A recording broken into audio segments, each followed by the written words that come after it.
नमस्कार, देश दुनिया की बड़ी खबरों में आपका स्वागत है। आज के इस बुलेटिन में हम बात करेंगे आतंकी हमले पर बिहार में दहाड़े पीएम मोदी। पहलगाम हमले के बाद भारत ने पाकिस्तान के खिलाफ लिए कड़े एक्शन की। यूपी शिक्षक भर्ती नियमों में हुए बड़े बदलाव की। शिवसेना सांसद संजय राउत ने पहलगाम आतंकी हमले पर पीएम मोदी से की बड़ी अपील की। दिल्ली सरकार ने लिए बड़े फैसले की बात करेंगे। रॉबर्ट वाड्रा के बयान से पीड़ितों ने जताई गई नाराजगी की। और बुलेटिन के अंत में हम जानेंगे आतंकवाद के खिलाफ खुली जंग का ऐलान को, साथ ही रोजगार समाचार में बात करेंगे देश में कौन कौन सी सरकारी भर्तियां निकली हुई है और उनसे जुड़ा क्या है नया update.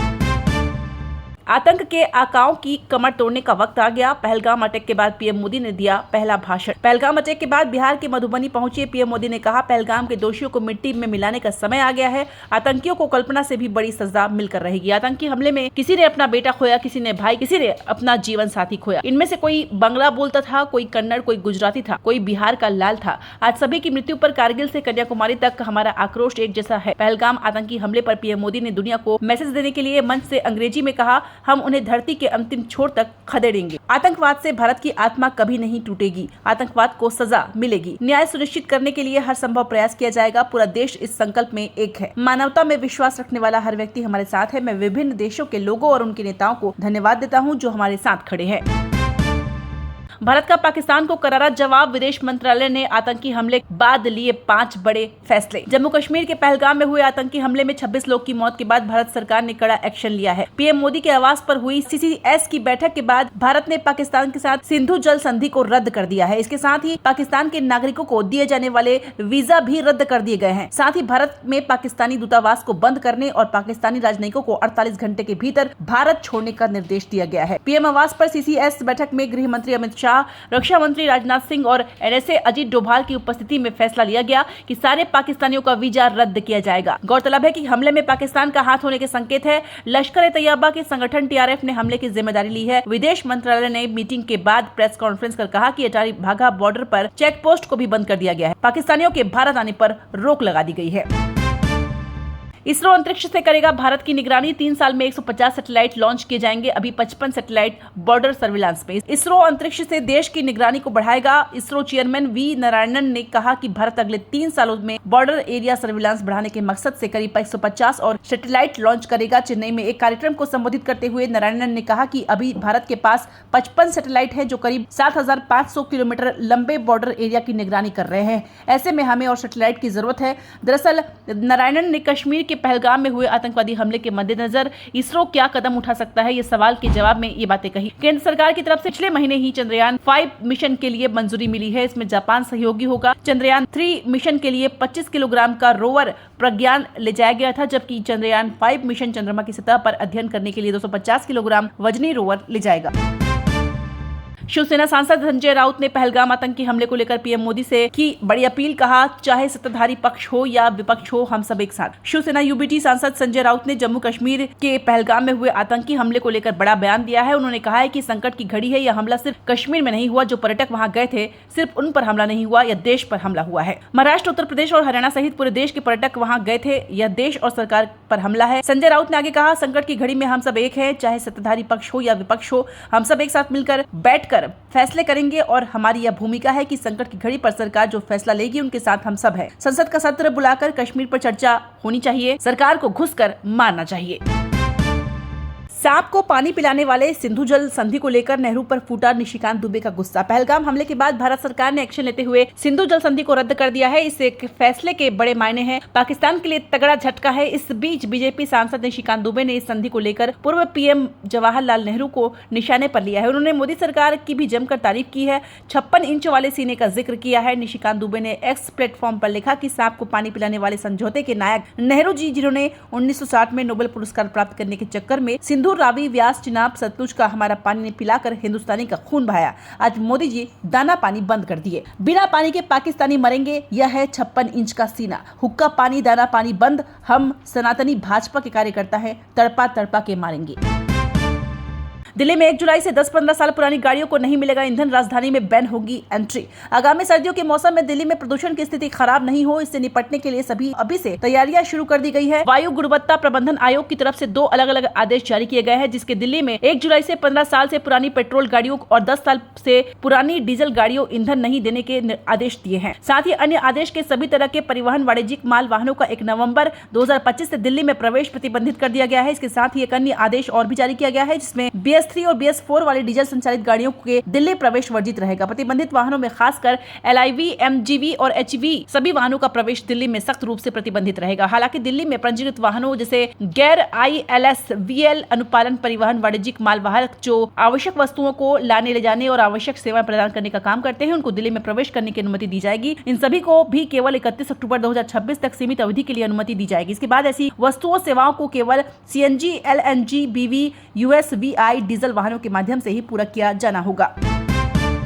Pahalgam attack, Robert Vadra के बयान से पीड़ित नाराज, बोले देश कांग्रेस का चरित्र जानता है। वाड्रा ने कहा था भारत में मुस्लिम दबाए जा रहे हैं। जम्मू कश्मीर के पहलगाम में हुए आतंकी हमले को लेकर प्रियंका गांधी के पति और बिजनेसमैन रॉबर्ट वाड्रा के विवादित बयान पर पीड़ितों ने नाराजगी जाहिर की है। हमले में अपने को खोने वाले परिवारों का कहना है ये हमला हिंदुत्व पर था। देश कांग्रेस का असली चरित्र जानता है, उसकी राजनीति हिंदुओं के खिलाफ रही है। रॉबर्ट वाड्रा के इस बयान पर मध्य प्रदेश, गुजरात और छत्तीसगढ़ के पीड़ितों के परिवार के सदस्यों ने नाराजगी जाहिर की। मध्य प्रदेश के इंदौर पीड़ित सुशील नथानियल के भाई विकास नथानियल ने कहा कि जब हमला हुआ मेरी भाभी उसके साथ थी और उन्होंने आतंकवादियों ने उनसे सुशील घुटने टेक कर कलमा पढ़ने को कहा और उनसे उनके धर्म के बारे में पूछा। जब उन्होंने कहा वे ईसाई धर्म से हैं तो उन्होंने उन्हें मौके पर ही मार डाला। हम उनके वाड्रा के बयान से सहमत नहीं है। सरकार पूरा सहयोग कर रही है। सरकार को खुद नहीं पता था कि ऐसा आतंकी हमला होगा। दरअसल वाड्रा ने कहा था कि आतंकवादियों ने नागरिकों की पहचान कर उन्हें इसलिए निशाना बनाया क्योंकि उन्हें लगता है कि भारत में मुसलमानों को दबाया जा रहा है।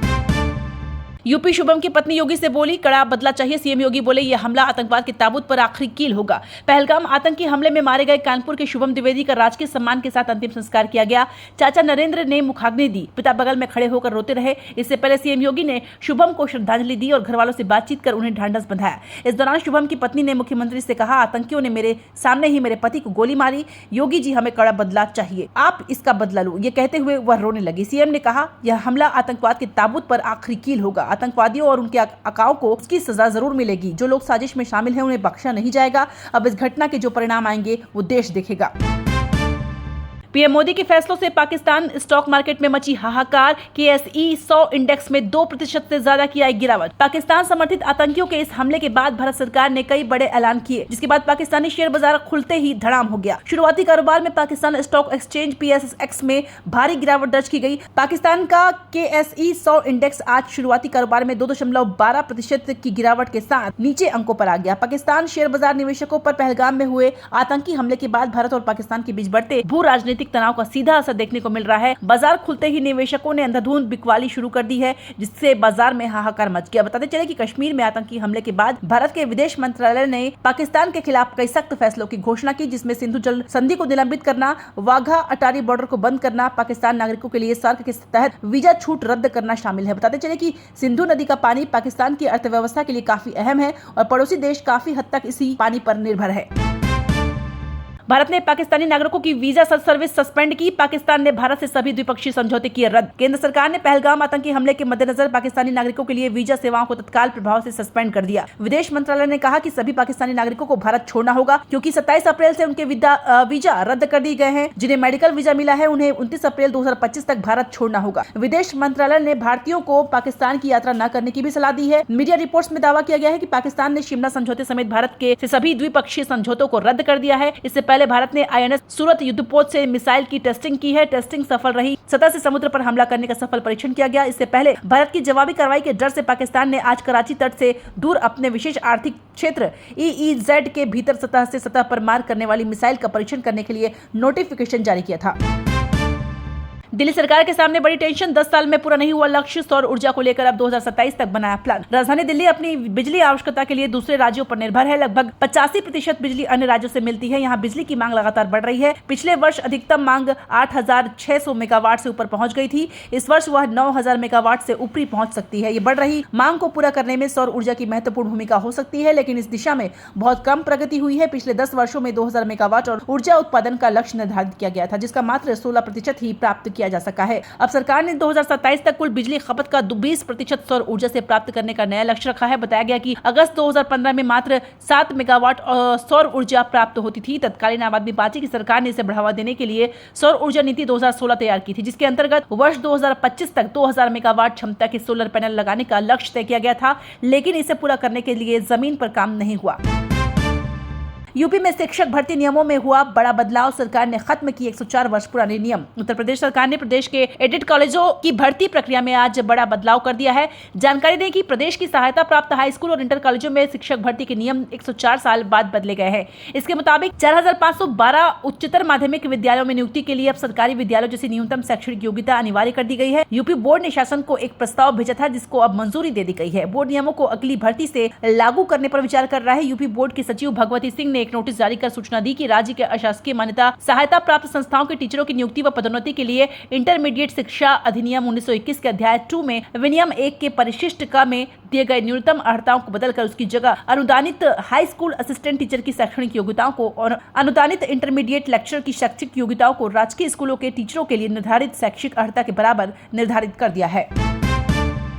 हरियाणा में विधानसभा चुनाव के बाद 4 लाख से अधिक नए मतदाता जोड़े गए। महाराष्ट्र और हरियाणा के विधानसभा चुनाव में गड़बड़ी के कांग्रेस के आरोपों के बीच राज्य निर्वाचन विभाग ने युवाओं के नए वोट बनाने की प्रक्रिया प्रारंभ कर दी है। हरियाणा के मुख्य निर्वाचन अधिकारी पंकज अग्रवाल ने मतदाता पहचान पत्र नई वोट बनवाने से वंचित युवाओं और लोगों से कहा है कि वे फॉर्म नंबर 6 भरकर अपना वोट बनवा सकते हैं। वोट बनने के बाद संबंधित विधानसभा क्षेत्र की मतदाता सूची में उनका नाम दर्ज हो जाएगा। इसी तरह से कोई भी मतदाता स्वयं के लिए या अन्य किसी की अपात्र व्यक्ति मतदाता का नाम मतदाता सूची से हटवाने के लिए फॉर्म नंबर 7 में आवेदन कर सकता है। मतदाता सूची में पहले से इंद्राज विवरण में संशोधन के लिए तथा स्थानांतरण होने पर फॉर्म नंबर 8 में आवेदन किया जा सकता है। राज्य में पिछले साल अक्टूबर में हुए विधानसभा चुनाव के बाद से अब तक 4.5 लाख से अधिक नए मतदाता बनाए जा चुके हैं।